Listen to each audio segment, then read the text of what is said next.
this is Ron. Welcome back to Michigan Pines. And today we're going to be looking at our trailer, and we're going to be talking about the B&W tow and stow hitch that we have on the F350 Super Duty. So come along and let's take a look.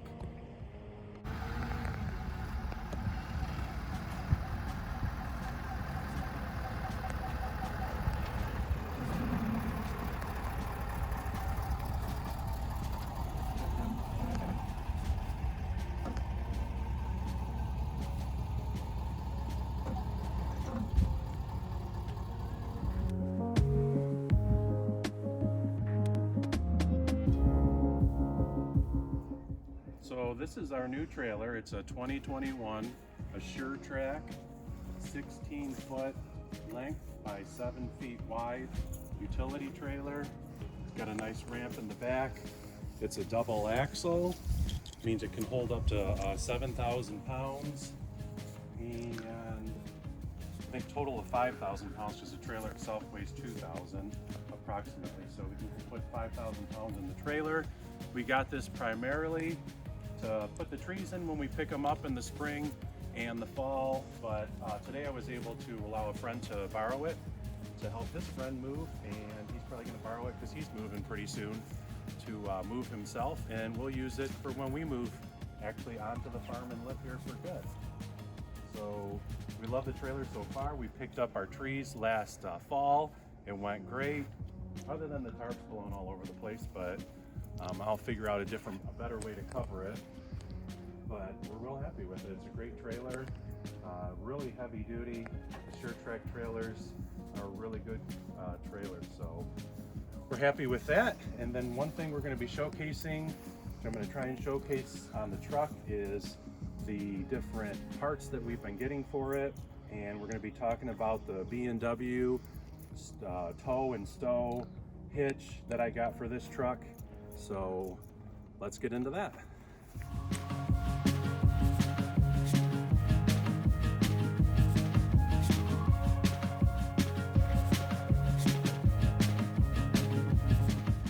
B&W is not paying me or did not send this to us, so I'm just doing this on our own, but really happy with this hitch. It was pretty expensive. The F350 actually has a 3-inch receiver, so it was tough to find hitches with a drop, but this is a hitch with a 3-inch receiver. It has a 7-inch drop, and right now it's at the bottom. I want to pan down there. It's at the bottom, which is a perfect height for when we're towing the utility trailer. But you can see it's a super heavy duty hitch. Another thing, if you look right here, is I bought for 20 bucks. I thought it was a little hefty, but I'm totally happy with it, as a silencer pad. And you don't hear this hitch at all, which is really nice. There's not a lot of movement, but you don't hear it rocking around at all like a lot of other hitches that I've had. So very happy with that. Okay, so let me do a little demonstration of how this works. First thing I'm going to show you, you got these 3 pins. This pin here, you pull this all the way through. They actually give you white lithium grease with it. Keep this greased up because just about every other hitch I've had is rusted into the receiver, and I've leased my truck, so I turned them back into Ford that way and let Ford deal with them. But I like that B&W, with as much as I paid for it, you should, but I like that they gave you the white lithium grease.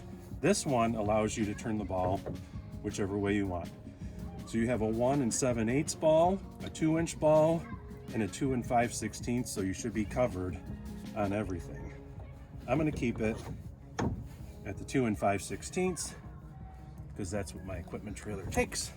But if you come over here, this is how you can adjust it. It is cold here in Michigan, about 35 degrees, so these are a little tighter than normal, but we'll get them.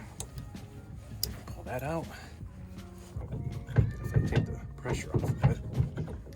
There. So you can adjust it at whatever height you want, and you can turn it back and tuck it in, which is really nice. So I love that feature. And another question that I had and that people ask is the security of it. But this is actually on here and doesn't come off. So as long as if your hitch is locked, you're okay. So I'm real happy with the B&W tow and stow, and we're gonna hook it up to the utility trailer and back it into the pole barn.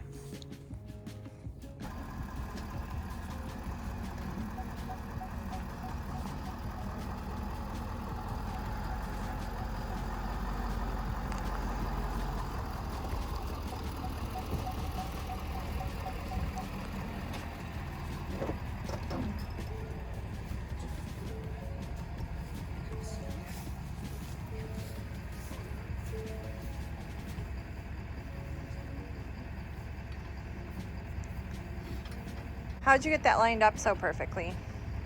With the camera in the truck. There's lines in the truck that actually line up the ball with the coupler. So I'm not really as good as looks. But pretty much every truck comes with that nowadays, and they have for probably the last 10 years. I don't even know how to use them.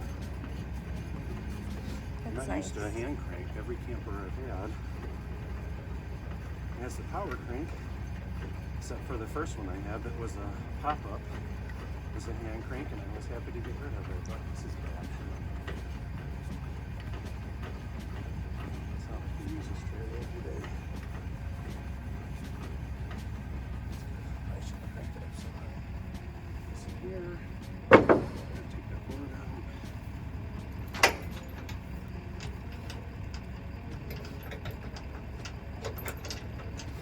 Another thing that's interesting is a lot of guys are complaining about Ford's hooks right here, that their chains either aren't long enough or they can't hook them on, and I haven't had any problems.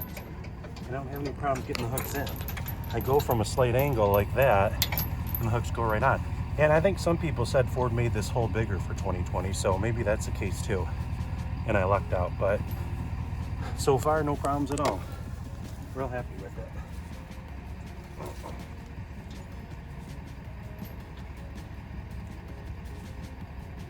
Hook up the emergency brake, even though we're just pulling it into the barn. Should be safe all the time. Probably should lock down the hitch pin. Be a good idea. Always lock the brake inside this so it can't drag on the ground. And we'll hook up our lights, only because it helps us to see in the barn better.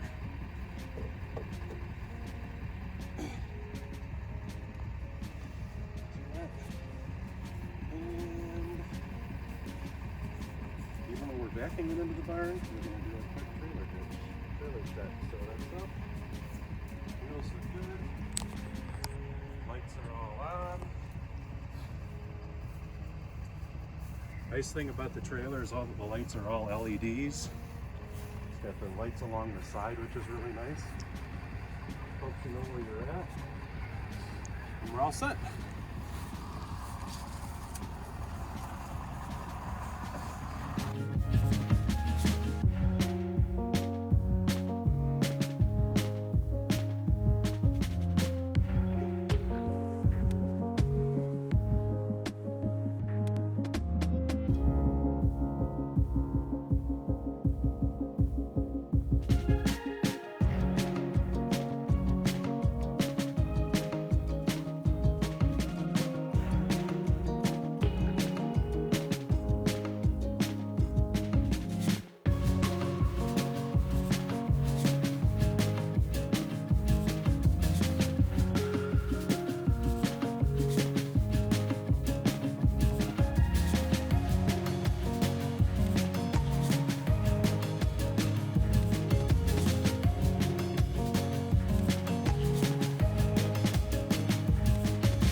back to our channel and make sure to subscribe and like this video.